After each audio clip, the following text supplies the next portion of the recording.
if I could be something else other than a glassmaker, like, you know, I'd probably be a farmer.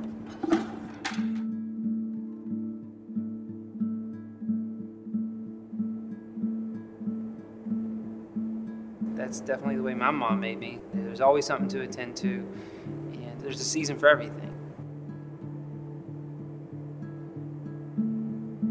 I mean, when I make a piece, like most artists, you really make it for yourself. You know, you make it because there's a certain curiosity, you know, that whether it's a technical approach that you want to take to it, or just, you know, that's what people, you know, eventually connect to. Like with any art, you know, they go and, you know, look at a Monet in a, you know, big time museum, and yeah, there's something about looking at, you know, lilies on a pond that everybody's done. I mean, if you look at like sketches that I did, like when I was in school, like especially like with the figure, and put them up next to works of glass that I do today, there's actually a certain similarity, you know, whether it's just the quality of the line, you know, versus the silhouette of the bottle. I mean, there's something, you know, that's just innately there, I think, that we're born with.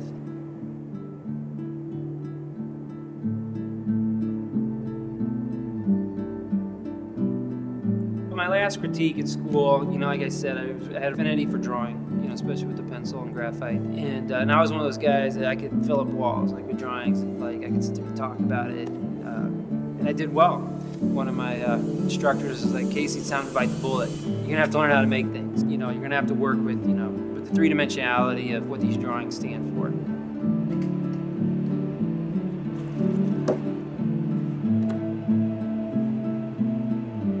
So in that respect, I'm happy that, you know, my skills as a glassmaker and the confidence I have as a glassmaker have, you know, have grown to where, you know, when people see something, there is a definitive aesthetic look, you know, that they're able to take in.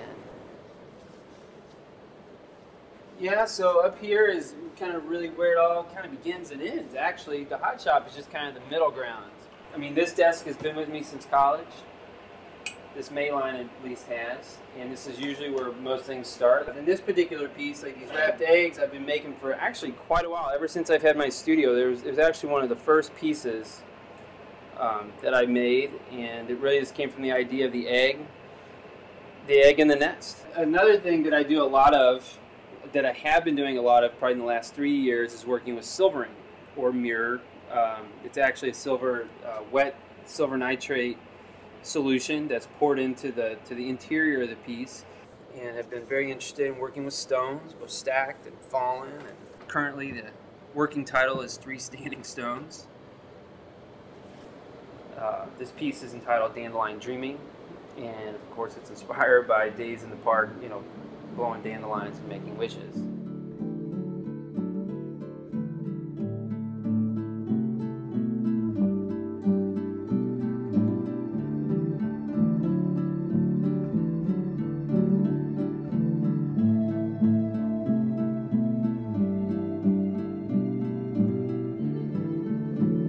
Imagine when people make that transaction that there's a certain story they're buying into, and it's not necessarily they know the artist or whatever. There's a certain aesthetic, or, you know, the piece speaks to them because they feel that somehow, somewhere, somebody cared enough in making this thing that they'll believe in it. They'll say, yeah, sure.